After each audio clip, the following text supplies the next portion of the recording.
que pode todas as coisas transformar. E eu sei que nesse culto tão especial, nada é tão importante quanto honrar a Deus com tudo que somos, e também isso inclui o nosso coração voltado para a sua palavra. E se nós podemos honrar a Deus dando atenção à sua palavra, à sua lei, à sua vontade, eu creio que isso pode edificar você, isso pode transformar você. Eu liberei uma palavra hoje de manhã aqui no nosso culto às 10 horas. E eu disse assim: aqueles que aqui estão, que estão recebendo essa palavra, não vão sair deste culto da mesma maneira como entraram. E eu quero replicar isso sobre a tua vida, eu quero declarar isso sobre a tua casa, sobre os teus negócios, sobre a tua saúde, tudo por causa deste culto aqui. Você será poderosamente abençoado. Este culto será um divisor de águas na sua vida. Você vai sair para aquelas portas muito mais cheio da presença de Deus. Amém? Vamos ler a palavra, vamos nos dedicá-la um tempo para a gente poder ser fortalecido nela. 2 Reis, capítulo 2, versículo 8. Então Elias tomou a sua capa e, dobrando-a, feriu as águas, as quais se dividiram de uma a outra banda, e passaram ambos a pé enxuto. Havendo eles passado, Elias disse a Eliseu: pede-me o que queres que eu te faça, antes que eu seja tomado de ti. E disse Eliseu: peço-te que haja sobre mim dobrada a porção do teu espírito. Respondeu Elias: coisa difícil pediste.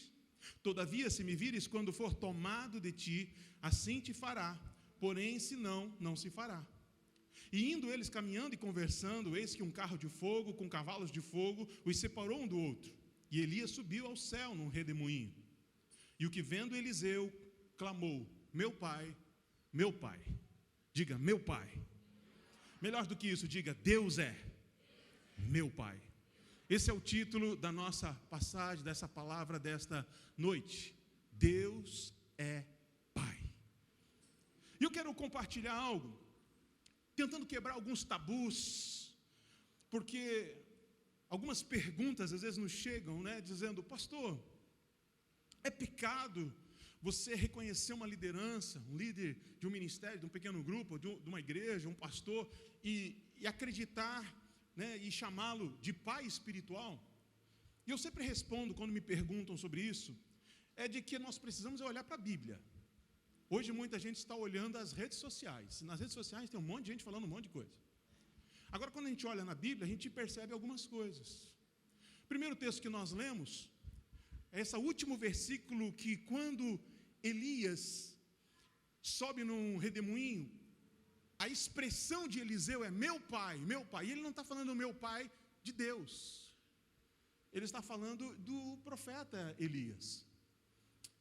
E para não ficar somente na minha concepção, naquilo que eu acho, eu fui pesquisar, e gosto de fazer isso, pesquisas dentre homens, profetas, teólogos, de que qual é o pensamento deles relacionado a algumas coisas. E existem alguns homens evangelistas, missionários, muitos já viveram há mais de 100 anos atrás, que deixaram registrados seus comentários sobre muita coisa da palavra. E eu fui pesquisar o que alguns deles comentam sobre esse texto em específico, onde Eliseu diz meu pai, meu pai. Por exemplo, Thomas Cake diz assim: ele o chama de pai como mestre e seu instrutor. Ele olhou para Elias e diz assim: lá vai o meu pai. Já Joseph Benson, também um missionário, teólogo, ele diz assim: ele viu sua própria condição como a de filho, sem pai, e lamenta de acordo.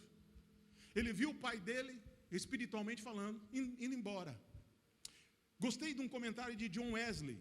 Ele diz assim: então ele chama por sua afeição paterna por ele, e por sua autoridade paterna que ele tinha sobre ele, em que respeita os estudiosos dos profetas, eles são chamados de filhos. Você lembra da história, o que aconteceu? Elias vai até onde Eliseu morava, e quando ele chamou para o ministério, Eliseu estava arando a terra. E quando ele chama, ele imediatamente vai despedir dos seus pais. Ele fala para o seu pai e sua mãe: olha, o meu tempo com vocês aqui acabou, porque agora um homem de Deus está me chamando, e eu vou segui-lo, e vou aprender os seus passos, eu vou ser discipulado, eu vou ser treinado por ele. Imagine alguém deixando seu pai, sua mãe, a sua casa, para seguir alguém por causa de um chamado, por causa de uma palavra.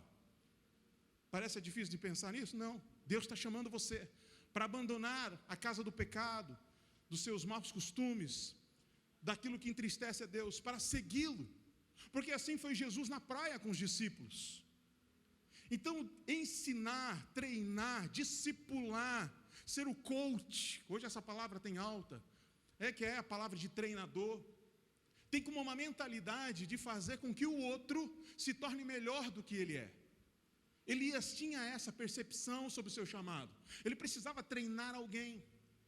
Mas o que me chama a atenção nessa história é a ousadia de Eliseu, porque todo mundo sabia, inclusive alunos de outros profetas falavam para Eliseu: você sabia que o seu Senhor está para ser tomado? Existe um zum que de repente, de uma hora para outra, ele vai ser levado, e você vai ficar sozinho, você que não deixou seu pai, deixou sua mãe, vai ficar também sem um profeta. Então, imagine isso. A Bíblia, que o texto que nós lemos, diz que eles estavam diante do rio. Elias pega a sua capa, bate na água e o rio se abre. Você já parou para pensar, irmão, como é que Eliseu viu isso? O Eliseu passando a pé enxuto assim, ó. Rapaz, é a capa, é o homem, é a unção, é o que é isso? E essa parede de água aqui? Estamos atravessando sem nos molhar. Coisa linda! Você já viu um milagre assim, irmão? Eliseu viu. Aí quando eles atravessam, Elias diz assim, ó: antes de eu ser tomado, Eliseu, pede para mim o que você quer que eu te faça. Aí Eliseu fala assim, ele olha para aquela água que se dividiu, ele está ouvindo uma pergunta da vida, de uma oportunidade que eu acho que não vai se repetir. Ele olha para a água, olha para Elias, olha para a água. Eu já sei o que eu quero. Eu quero a porção dobrada do Espírito que age em você. Sabe, tudo que você fez, tudo que você realiza, tudo que você manifestou através desta graça, desse dom, dessa presença de Deus, eu quero sobre a minha vida, mas não quero igual não, eu quero o dobro. Irmão, que isso? Eu conheço gente que já falou assim: pastor, se eu for a metade do que meu pai tá bom demais. Se eu for igual fulano de tal, tá bom. Eliseu, não, irmão, eu quero o dobro. Tudo que você fez foi maravilhoso, mas eu quero fazer o dobro. Eu quero essa mesma porção sobre mim. E coisa difícil é essa, irmão? Porque Elias fala assim, ó, coisa difícil me pediu. Mas tem, talvez aí, tem uma condição, tem uma chave, Eliseu. Está disposto, filho? Bora? Então vamos lá. Se você me ver ser levado, se os seus olhos estiverem em mim, quando eu subir, assim será feito. Caso contrário, nada. Perdeu o mané. Fechou? Calma aí. Eliseu já andava com Elias, caminhava com Elias, dormia talvez no mesmo cômodo, comia na mesma mesa, estava acompanhando o profeta, carregava as malas do profeta Elias. Eu já estou de olho nesse homem. Só que agora é aumentar a intensidade. Agora, irmão, é não piscar. Agora é não perder a oportunidade. Fala para alguém perto de você: não perca as oportunidades que Deus te dá. Não perca as oportunidades que Deus te dá. E agora, irmão, eu fico imaginando assim, ó. Eliseu, caiu ali, pega ali para mim. Tá aqui, ó. Ô Eliseu, você não vai no banheiro, não? Depois eu vou. E o zoião, em cima do profeta. Porque não queria perder a oportunidade. Queridos, nós sabemos que tem pessoas perdendo oportunidades que vão levar eles a um outro nível. Vou dizer alguns aqui. Eu acredito que a escola de líderes é uma ferramenta que vai te ajudar a levar para um outro nível. Eu acredito que você se envolver num pequeno grupo, se você não se envolver, isso te impede de você ir para um outro nível. Tudo que Eliseu queria é um nível que ele não tinha alcançado. E se você quer alcançar aquilo que você nunca alcançou, você precisa fazer aquilo que você nunca Fez. Vai ser difícil? Vai. Vai ser cansativo? Vai. Vai ser penoso? Vai. Mas, meu irmão, no final, vale a pena. No final vai ser beleza. Vai ser alegria pura, porque Deus recompensa aqueles que se esforçam. Inclusive a Bíblia nos ensina isso. A Bíblia diz que o reino de Deus é tomado por esforço. E se aqueles que se esforçam se apoderam dele. Então tudo que nós precisamos é criar um esforço, aumentar a intensidade para que a gente possa viver o que a gente ainda não viveu. Mas deixa eu falar algo para vocês. A história de Elias e Eliseu, ele traz aqui uma chave de discipulado, de mentoreamento, que eu acho sensacional. Acredito que é a maneira eficaz do qual nós deveríamos ter como modelo para a nossa vida. Inclusive, é um método que é conhecido por muitas pessoas de MDA. O que quer dizer MDA? Modelo de discipulado apostólico. A palavra apostólico vem do apóstolo, enviado. Então, o que significa MDA? O que significa modelo de discipulado apostólico? É eu pegar os meus filhos, ou as ovelhas que o Senhor colocou na nossa vida, e treiná-los para enviá-los. Todo trabalho, toda conexão tem que ter como objetivo melhorar o próximo para que ele possa fazer mais do que você. Todo o trabalho, todo o ministério, todos os projetos, todas as programações tem que ter como objetivo capacitar, treinar, abençoar. Por isso que você não pode sair deste culto da maneira como você chegou, você tem que sair daqui melhor, entendendo que o Senhor tem um plano na sua vida, Deus tem algo para fazer através de você. Deus é assim, Ele trabalha dessa maneira. Nós não somos religiosos que vêm, sentam num culto, ouvem a palavra, vão para casa, pronto, fiz a minha parte. Não, irmão. Ainda que nós venhamos dar tudo que temos, ainda que a gente nos entregue completamente baseado naquilo que Jesus fez por nós, é pouco. É pouco. Então o que nós precisamos fazer? Treinar. Nós precisamos capacitar. Nós precisamos ensinar. Por isso, tudo aquilo que saia da sua boca seja para edificação. Edificar, é construir. Deus te chamou para ser um edificador, para ser um construtor, para ser um treinador. Diga para o seu irmão, fala assim, ó, prazer, meu nome, minha profissão é coach. É mais chique. Coach é treinador, né? Sou coach. Quero coachar você. Quero ensinar, quero treinar você.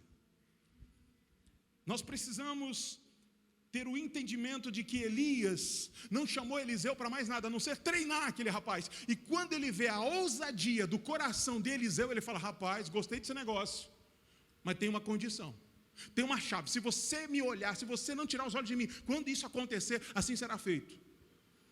Eu não sei se você já leu, conhece essa história, né, do profeta Elias, mas eu sempre a chamei a história do profeta Elias como a sombra do Novo Testamento, aquilo que apontava para Jesus, porque Elias era um tipo de Cristo, é uma tipologia de Cristo. Veja, Elias, ele subiu ao céu, ele não morreu, é um tipo de um Cristo. Elias, ele ensinou, treinou, e essa era a vida dele, e grandes milagres ele fez. Na verdade, dentro desse contexto de olhar o Novo Testamento como uma sombra, o Antigo Testamento como uma sombra do Novo, eu observo 4 lições. A primeira é essa, que Elias é um tipo de Cristo. O segundo, que ele cria, ele desenvolve, ele treina um discípulo no seu nível, com a mesma autoridade, ousadia. Terceiro, ele condiciona, ele diz assim, você quer mais? Então tem que ter esforço. Você quer mais? Então você precisa fazer isso. Ele desafia o seu aluno. Um bom treinador é aquele que desafia aqueles que querem aprender. E assim Eliseu, então, pode fazer mais, pode ir além do que Elias fez. Só assim ele poderia fazer. Até porque a promessa, amados, é que todo discípulo fará algo maior do que o mestre. A promessa é essa. João 14:12 diz, na verdade vos digo que aquele Põe lá para nós, por favor, João capítulo 14, verso 12. Certa vez, na verdade vos digo que aquele que crê em mim também fará as obras que eu faço, e as fará maiores do que esta, porque eu vou para o meu Pai. Diga assim: eu nasci para fazer obras grandes. Agora diga assim, ó: os meus filhos espirituais farão obras maiores do que eu. E quando nós olhamos para a Bíblia, nós vemos que Elias assumiu um papel de paternidade espiritual, geracional, na vida de Eliseu. Quando você olha para Abraão, você vê isso. Abraão se tornando pai de multidões, o pai da fé. Nós percebemos o que a Bíblia diz a respeito desse assunto, e é interessante a gente poder ter essa convicção. E essa convicção diz, por exemplo, em Filemão, capítulo 1, verso 9: prefiro fazer um apelo com base no amor. Eu, Paulo, já velho e agora também prisioneiro de Cristo, apelo em favor do meu filho Onésimo, que gerei enquanto estava preso. Ele fez, no momento da sua prisão, ele convenceu Onésimo a entregar a vida para Jesus e se tornou pai daquele homem. 1 Timóteo, até porque Timóteo era também um filho espiritual. Olha o que diz o capítulo 1, verso 2: a Timóteo, meu verdadeiro filho na fé, graça, misericórdia e paz da parte de Deus Pai e de Cristo Jesus nosso Senhor, ao meu filho na fé. 1 Coríntios capítulo 4, verso 14, Paulo também direciona aqui essa palavra relacionada a pais espirituais. Ele diz assim: não estou escrevendo essas coisas para envergonhar vocês, mas para ensiná-los como se vocês fossem meus próprios filhos queridos. Mesmo que vocês tivessem milhares de mestres na fé cristã, não poderiam ter mais de um pai. Pois quando levei a vocês o Evangelho, eu me tornei o pai de vocês na vida que vivem em união com Cristo Jesus. Portanto, eu peço que sigam o meu exemplo. Por isso estou enviando para vocês Timóteo, que é meu querido e fiel filho no Senhor. Paulo está dizendo assim: vocês podem ter vários mestres, mas por causa do Evangelho que eu levei a vocês, vocês se tornaram meus filhos. Eu me tornei pai espiritual de vocês. Por isso, muitas cartas começam com filhinhos. João fala isso, Pedro. A gente percebe que existe um linguajar de cuidado. Mas existe uma conotação de alguns influencers dizendo assim: mas a Bíblia diz que o próprio Senhor diz que não chame ninguém de pai, a não ser a Deus que está no céu. Sim, só que a tradução para isso, irmãos, não está no literal, porque senão a gente seria hipócrita quando chega em casa e a gente fala com o nosso pai de pai. Então os meninos, Davi não pode chamar mais o marido da Jerus de pai, porque a Bíblia diz que não pode.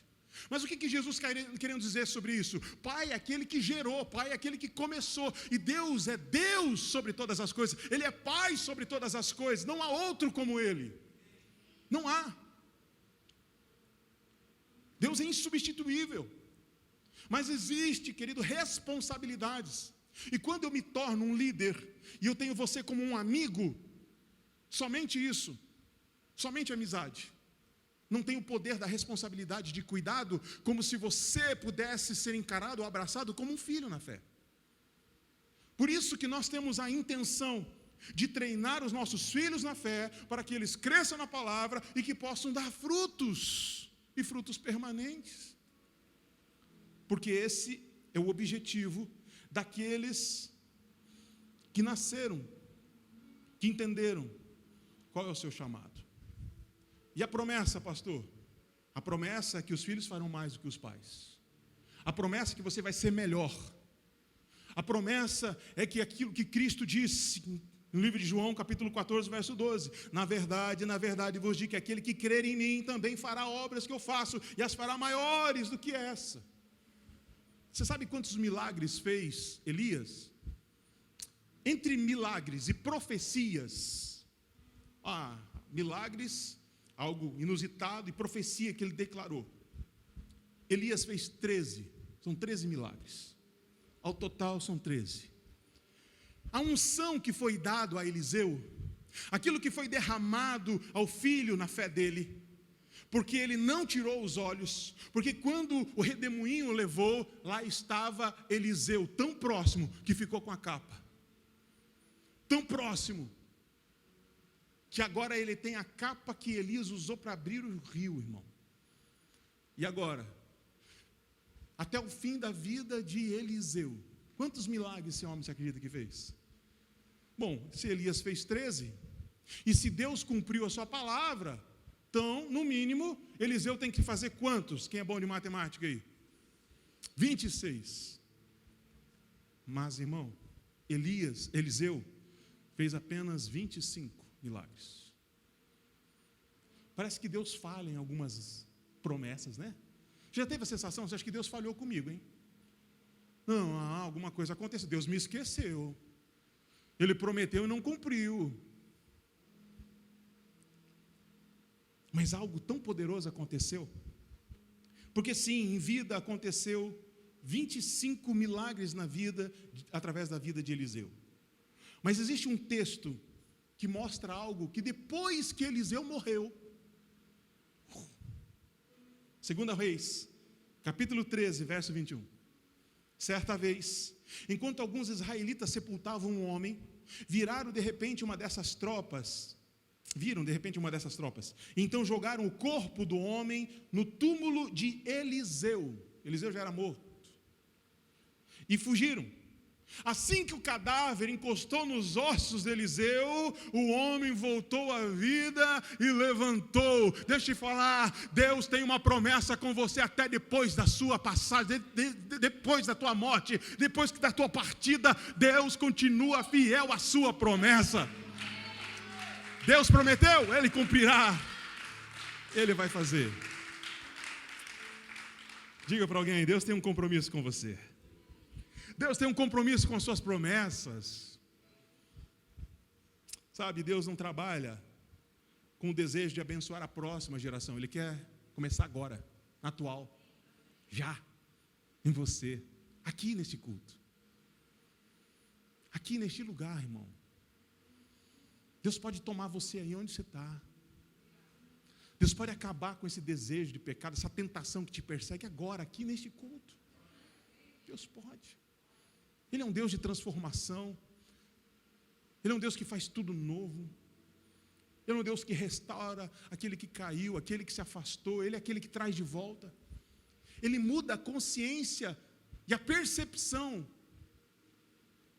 Eu aprendi, amados, que conexões mudam percepções. Nós podemos construir uma nova condição, mudando a percepção, simplesmente pela conexão. Então, quando eu me conecto com Deus, a percepção muda e a condição se transforma. Deixa eu dar um exemplo.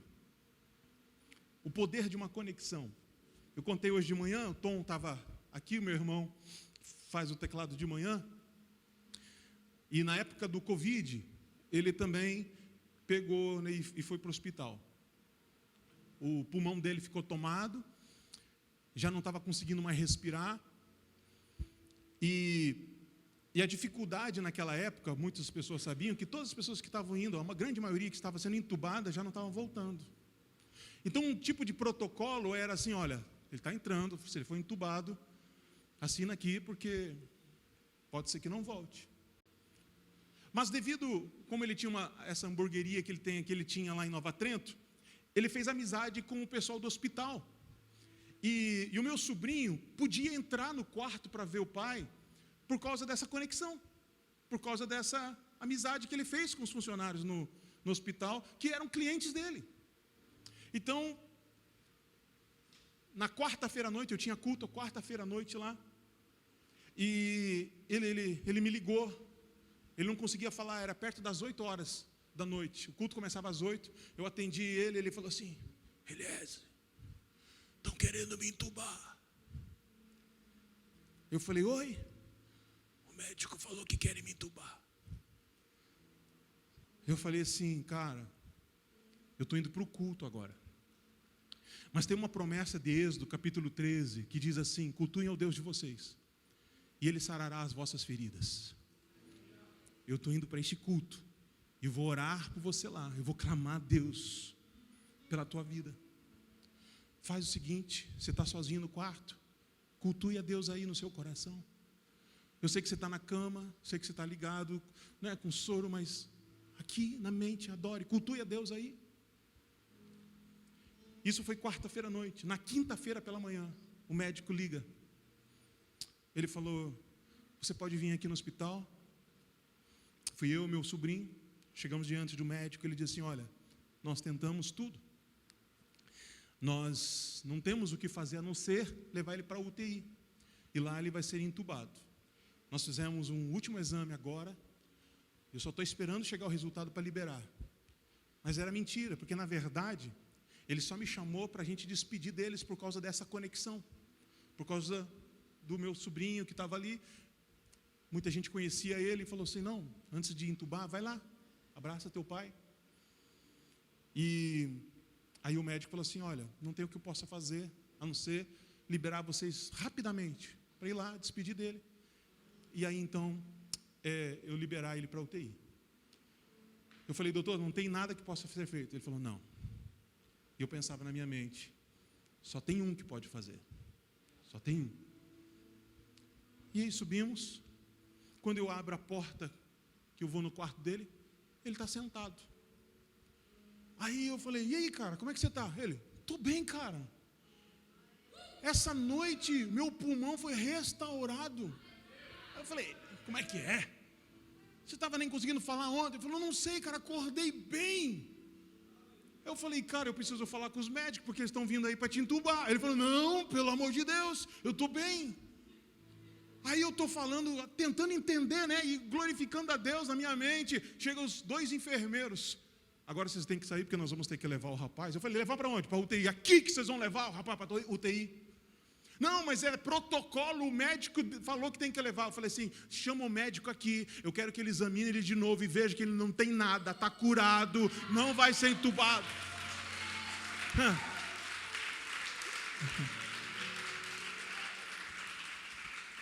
Aí o médico veio para dar alta para ele, porque estava curado.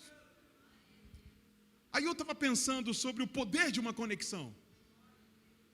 Porque não era normal as pessoas entrarem na sala, chegar, despedir do jeito que aconteceu. Mas devido a uma conexão que foi feita lá, nós pudemos entrar e podemos interferir nisso. Sabe, irmãos, Deus já está criando conexões hoje para propósito que você nem imagina lá na frente. Deus está colocando você talvez do lado de uma pessoa aí que você por enquanto está meio assim: não vou nem dar pó do Senhor, não vou nem dar, né, muita liberdade, porque eu sou meio quietão. Mas às vezes essa pessoa que vai se tornar um seu amigo, talvez vai se tornar um parceiro, e através dessa conexão lá na frente, Deus tem um propósito que você nem imagina. Esteja aberto às conexões que mudam a nossa percepção e transforma as nossas condições.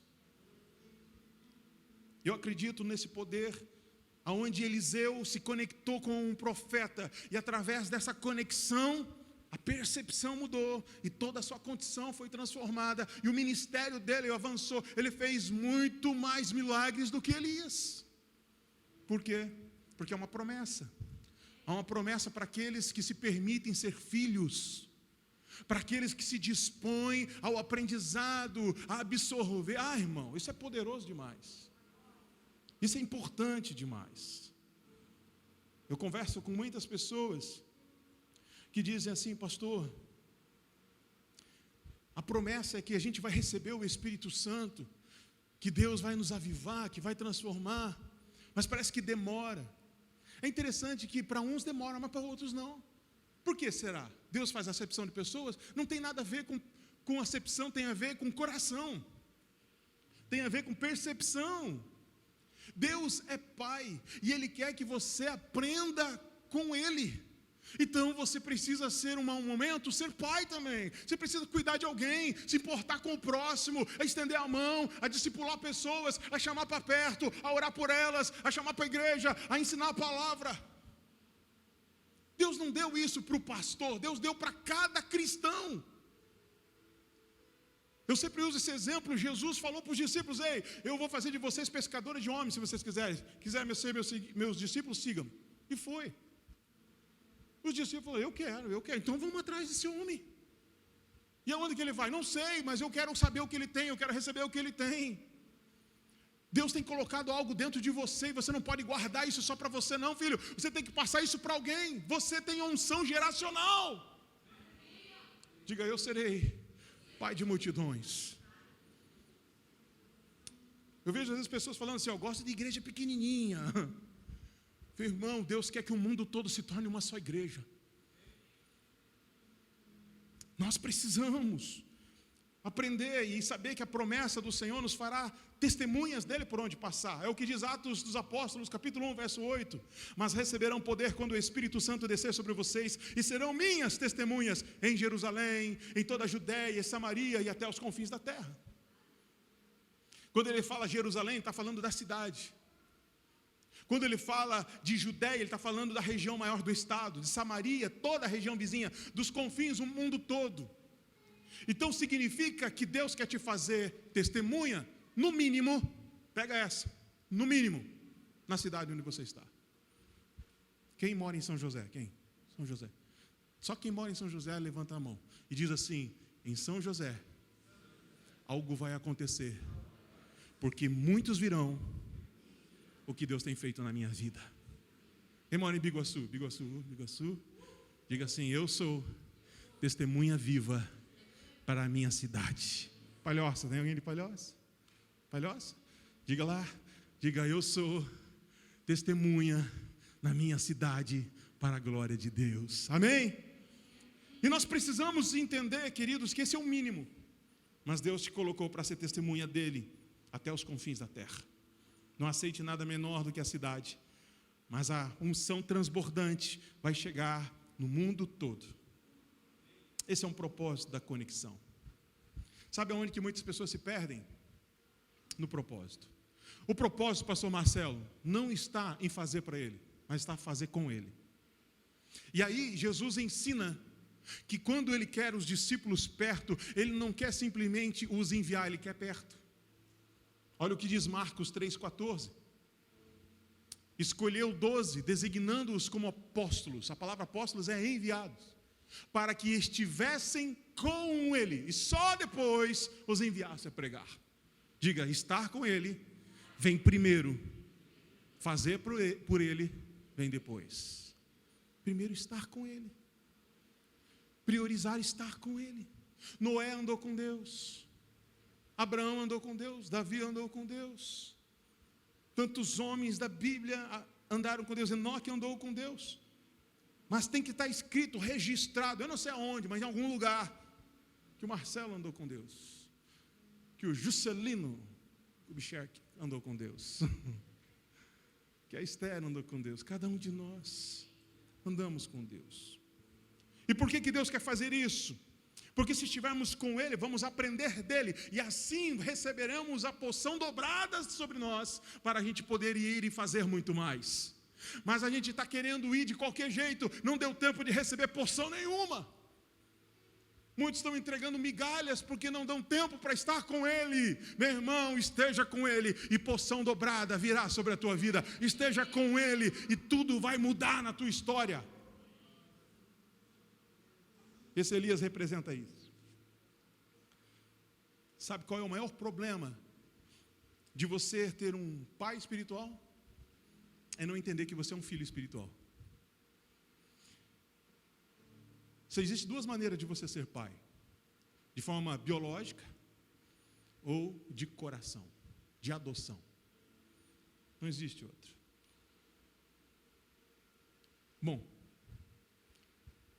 talvez eu esteja falando com pessoas que já passaram em mais de 2, 3, 4 igrejas.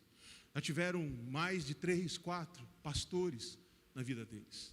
Pode ser que muitos desses pastores te decepcionaram como liderança. Talvez falharam com você, criaram feridas na sua vida. Inclusive, muitas dessas marcas te travaram naquele ponto, te paralisaram lá. Isso não acontece só por liderança eclesiástica. Acontece às vezes num relacionamento entre marido e mulher, num patrão. Acontece em tantas áreas que criam feridas tão fortes, tão profundas, que faz a pessoa parar, não avançar. E sabe qual é o pensamento de uma pessoa órfã? Uma pessoa que não tem um pai espiritual, não tem Deus como pai. É uma pessoa que não se enxerga capaz de receber o que o pai tem. Se eu não enxergo Deus como pai, como eu vou receber a herança que só é dada a filhos? Não tem como. Então nós precisamos entender quem somos, quem é Deus e aonde Deus nos colocou e o que Ele quer que sejamos. Por isso que, se você estudar um pouquinho relacionado a comportamento humano, você vai perceber que de 0 a 3 anos, a criança está numa formação de conhecimento do mundo. Ela está tentando entender aonde que ela está. Mas a associação provedora dessa criança é a mãe, completa, total, 100%. Nada mais importa para a criança a não ser a mãe. A mãe é o tesouro mais importante para uma criança até 3 anos. Isso é uma caminhada que vai até os 7 anos, porém, a partir dos 3 anos, ela começa a ter uma percepção um pouquinho mais diferente. Ela começa a observar o pai, e se ela tem a presença de um homem, um pai, uma presença paterna, ela começa a associar e ver que não é só a mãe que é provedora, e que ela também necessita de provisão emocional, instruções, e isso também vem do pai, isso forma o caráter, a personalidade de uma criança. E dos 7 aos 14 anos, nesse desenvolvimento, ela começa agora a ter uma visão da vida e do seu propósito diferente daqueles que não tiveram contato com alguém. E talvez eu esteja falando com alguém que não teve a presença do seu pai em casa. E infelizmente isso lhe trouxe um prejuízo muito grande. Isso lhe trouxe talvez a possibilidade de que nas feridas da vida não serem tratadas com mais facilidades. Mas deixa eu te falar uma coisa, amado. A percepção muda as condições. Por isso nós precisamos ter uma conexão com o Pai verdadeiro, com Deus que é Pai, com Deus que pode tudo, com Deus que cura tudo, com Deus que transforma tudo, e Ele quer curar você. Diga bem forte assim: a minha dor não pode me paralisar. Diga bem forte: a minha cura não está no lugar da minha dor. Porque tem gente indo lá no passado, no lugar da sua dor, e ficando lá, tentando buscar solução lá. Não é lá. Só existe um lugar para você encontrar cura: em Jesus. Em Jesus todas as maldições são quebradas. Em Jesus todas as feridas são saradas. Em Jesus tudo muda. A percepção muda. A conexão com Jesus muda as condições da nossa vida. Não importa o que fizeram, não importa o que você sofreu, não importa o quanto você sangrou, em Jesus tem solução. Não volte no seu passado, volte em Jesus. Existe um camarada na Bíblia, irmão. Esse camarada é sensacional. Porque quando a gente fala de pai, a gente pensa na questão biológica, né? Normal. Agora imagine José da Maria, que recebe a notícia que a sua noiva, né, sua futura esposa está grávida. E ele não é o pai dessa criança, biologicamente falando. Inclusive, se você estudar a genealogia, os antepassados, né, a raiz de Jesus, ele vem da linhagem de Davi, que vinha da tribo de Judá. Inclusive Jesus foi considerado por muitos, inclusive na história de Bartimeu, o cego que clama por ele chama Jesus filho de Davi. E ele está dizendo: Jesus filho de Davi, tem misericórdia de mim. Ele está anunciando: existe um rei aqui que veio da linhagem de Davi. E como isso é possível? Isso é possível de uma maneira bem simples para a gente entender. Vamos tentar exemplificar isso. Dudu, vem cá vocês, por favor. Dudu vai ser Davi. Agora, fica aqui, Davi, o rei Davi. E o rei Davi conheceu a tal da Betseba, ok? E aqui então tem Davi e Betseba. Eles tiveram filhos. Vem cá, Santoninho. Vem cá, Felipe. O seu Toninho é filho do rei Davi, tá bom? Só para exemplificar aqui. E Felipe também é filho. Pede bênção para os pais. Isso, pronto. Só que tem o seguinte: Davi teve filhos. E aqui nós temos o Salomão, o homem da sabedoria. E nós temos Natã. Fica do lado da mãe lá, Natã. Vai ali, Natã. aqui, ó, do lado lá da mãe. Isso. Pronto. Pronto. Aqui a gente já tem, ó, Davi, Betseba, o rei Davi. Teve um filho, Salomão, com toda a sua sabedoria. E teve Natã. A questão é que na linhagem de Natã, chegou até Maria. Então, quando Jesus nasce de Maria, a gente pode dizer assim, ele é da tribo de Davi, da tribo de filho de Davi. Vem da linhagem de Davi, por causa de Maria. Maria teve Natã, foi. Só que na época não se podia registrar em nome da mãe. Se registrava pelo lado paterno. Como registrar Jesus, que não é filho biológico de José, se ele não era, foi gerado pelo Espírito Santo. Só que tem uma questão. Salomão, ele tem a sua descendência que sentou no trono, porque a promessa de Davi que seus filhos sentariam no trono, e assim foi com Salomão, e também filhos de Salomão. E a quem era filho de Salomão? Um homem chamado rei Joaquim. Vem cá, André. Você agora é o rei Joaquim. Joaquim, vem cá. Ou Joaquim, tudo depende da tradução. Só que o rei Joaquim foi um cara terrível. Pisou na bola feio com Deus, irmão. O camarada desagradou a Deus de uma tal maneira que Deus mudou a promessa que deu a Davi por causa desse camarada aqui, ó. E olha o que diz o texto. Eu vou ler para vocês para dizer assim, não, pastor, que isso? Jeremias capítulo 22, mano, põe lá, verso 28. É Joaquim um vaso desprezível e quebrado, um utensílio que ninguém quer? É Deus falando aqui, ó. Porque ele e os seus descendentes serão expulsos e lançados num país que não conhecem? Ó terra, terra, terra, ouça a palavra do Senhor. Assim diz o Senhor, registrem este homem como homem sem filhos. Ele não prosperará em toda a sua vida, nenhum dos seus descendentes prosperará, e nem se assentará no trono de Davi, nem governará em Judá.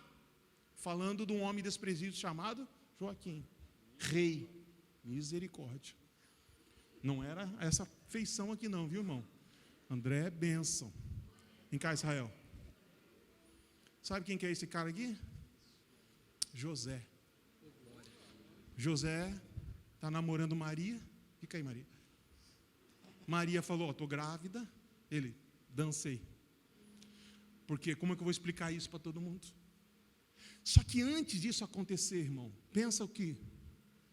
Há uma esperança no coração de muita gente, porque aconteceu algo com Davi lá atrás. Davi não tinha sangue real, mas sentou no trono. Davi não tinha sangue real, mas sentou no trono. O que significa? Traz esperança para qualquer um outro homem, mulher, que mesmo sem sangue real, um dia, quem sabe, se Deus quiser, uma geração nossa pode sentar no trono. Mas José, eu sou da linhagem de Joaquim. Natã, pode ser que venha de lá. Agora eu, Joaquim. E aí, filho, como é que você está? Olha, podia ser melhor se eu não tivesse sido da geração de Joaquim.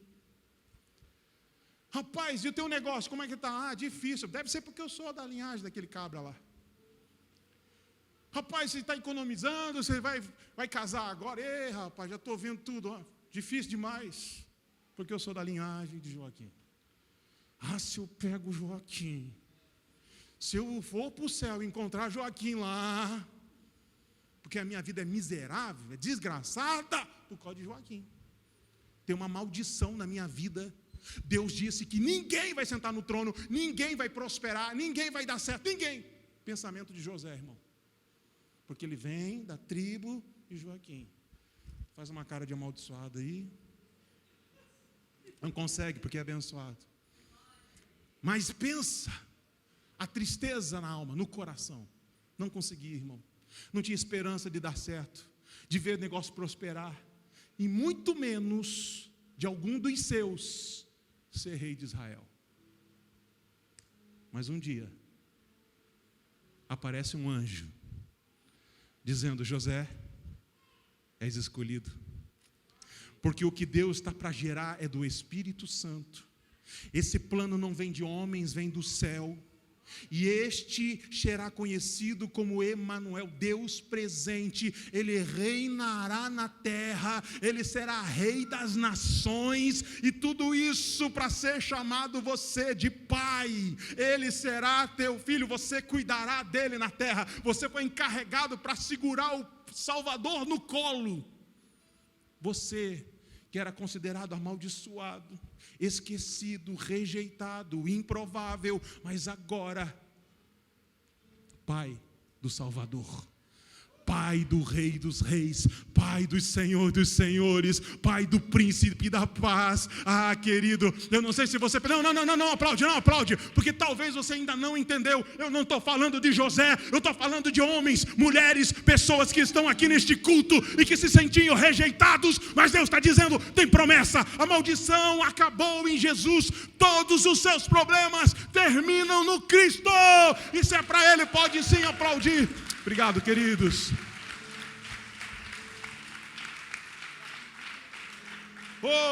Diga, toda maldição acaba no Cristo.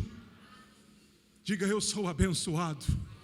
Diga, eu tenho uma palavra, eu tenho uma promessa, eu serei pai de gerações. Fica de pé então. Sabe por que você tem que ficar de pé? Porque se sujeitar a essa filiação, há uma promessa de porção dobrada sobre a tua vida. Porção dobrada de Deus sobre a tua história.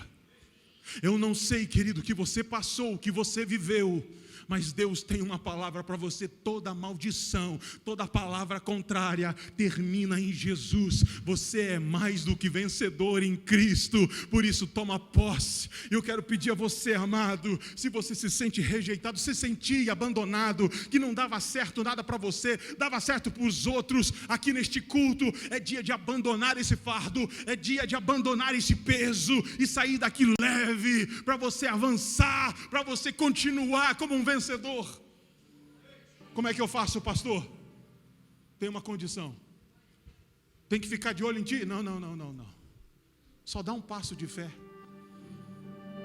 E esse passo de fé pode ser representado, sabe como? Sai do seu lugar e vem para o altar. Porque aqui neste altar nós vamos juntos declarar porção dobrada do Senhor sobre a tua vida. Você nasceu para vencer, você nasceu para dar certo. Enquanto adoramos, sai do seu lugar e vamos, glorifica o Cristo.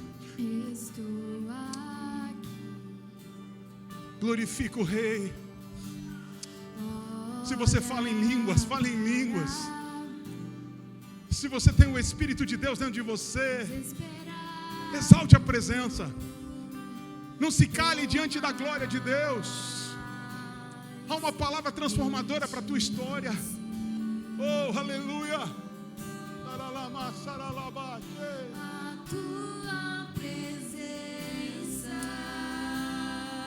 é o meu sustento, a tua palavra, meu alimento. Preciso ouvir a tua voz dizendo assim.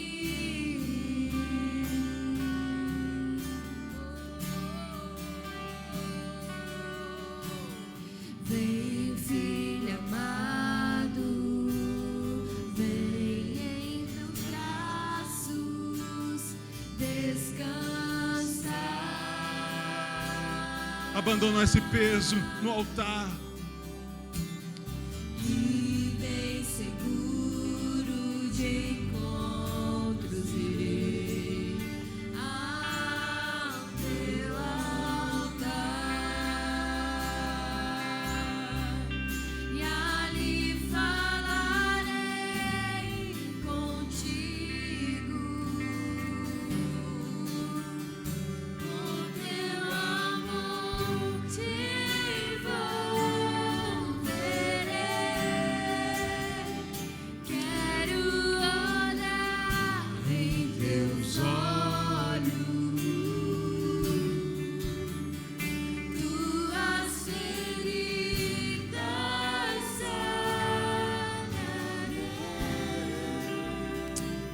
Feche seus olhos. Se possível, coloque a mão no seu coração. Você está no lugar onde Deus tem a possibilidade. Caso encontre em você esse desejo, esta fé, essa vontade de transformar a sua vida. Talvez Satanás disse para você que você não conseguiria e colocou um peso sobre os teus ombros. Talvez uma palavra de maldição, dizendo que você não nasceu para prosperar, não nasceu para vencer, não nasceu para ser curado, e você acreditou nisso. Mas aqui diante do altar nós vamos abandonar esse peso, esse fardo, e nós vamos receber essa palavra libertadora, porque tudo termina em Jesus. Todas as maldições, todas as dores, todas as feridas terminam no Cristo. Mas também tudo que é novo, tudo que é poderoso, tudo que é glorioso, tudo que é grandioso começa no Cristo. Por isso, a partir deste culto, a partir desta noite, o Senhor fará tudo novo. O Senhor vai na frente, vai te ajudar, se assim você desejar. E é por isso que eu quero fazer 2 orações. E a primeira oração é para você que andou longe dos caminhos do Senhor, mas nessa noite quer se reconciliar com Cristo, quer voltar para os caminhos do Senhor. Deus está te chamando, Deus está te dizendo: vem, filho amado. Existe um novo plano para a tua vida. Não é um plano de morte, é um plano de te prosperar, de te fazer abençoado na terra. E se você andou longe dos caminhos do Senhor, ainda todos com os olhos fechados, eu queria que você fizesse um sinal com a sua mão, e a gente quer te identificar para orar por você. Pastor, eu estava longe dos caminhos do Senhor, mas hoje eu entrego a minha vida a Cristo. Levante a mão onde você está, bem alto. Quero te ver, quero orar por você. Aleluia. Deus abençoe, que Deus abençoe você que levantou a sua mão. Deus abençoe a sua vida. Eu só vou pedir para os obreiros, só os obreiros estarem próximos aí de quem levantou, que nós vamos orar por essas pessoas agora em nome de Jesus. Pai, em nome de Cristo, aqueles que se reconciliam com o Senhor, aqueles que voltam para os seus caminhos, aqueles que tomam uma decisão hoje de estar na tua presença, de consertar os seus passos, eu sei que o Senhor está o recebendo aqui, e toda maldição cai por terra, toda palavra negativa, contrária, cai por terra hoje, porque é estabelecido um novo plano para alcançar um destino poderoso, glorioso na vida dessa pessoa. Abençoe o teu servo, abençoa esse teu filho, escreve o seu nome no livro da vida, muda a sua história, nós o abençoamos em nome de Jesus. E a segunda oração é por você que se sentia longe do propósito, longe da bênção, longe da presença, por alguma situação, por alguma ferida. A nossa oração é que o Senhor traga cura sobre a sua vida emocional, física, financeira, familiar, espiritual aqui nessa noite. Amado Deus, oramos e intercedemos pela vida desta igreja preciosa, na vida deste homem e desta mulher, que por algum motivo, alguma coisa distanciou, feriu.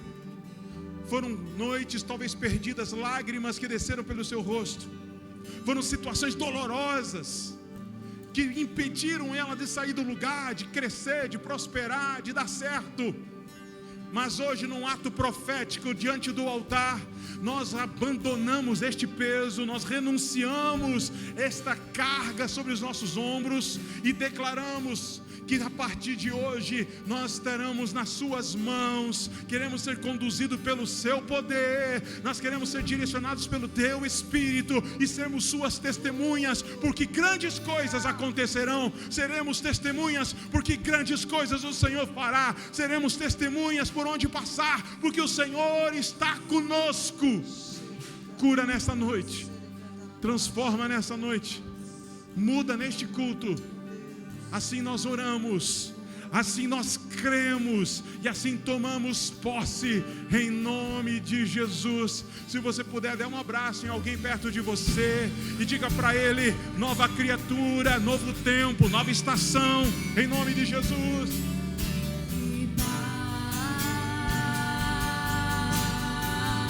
Pode voltar para o seu lugar. Mas glorifica o Cristo, glorifica Ele, exalta Ele. 1 minuto para você adorar aquele que vive para todos sempre.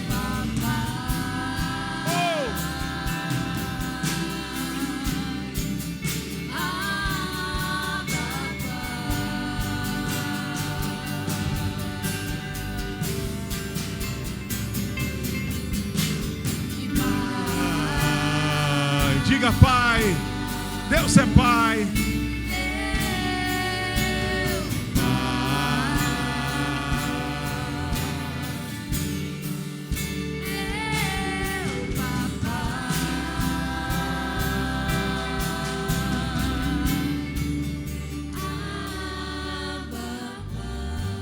Acende as luzes para mim um pouquinho.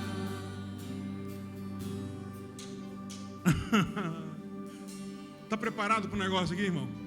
Tem mais de Deus para a tua vida, está preparado? E a gente vai terminar com isso.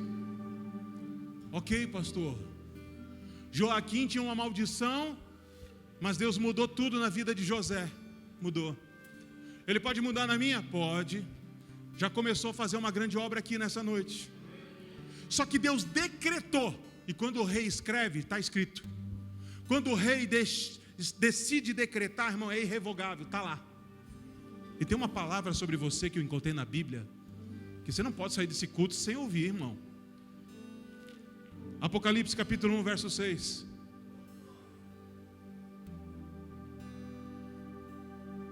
Apocalipse. E nos fez reis e sacerdotes para Deus e seu Pai.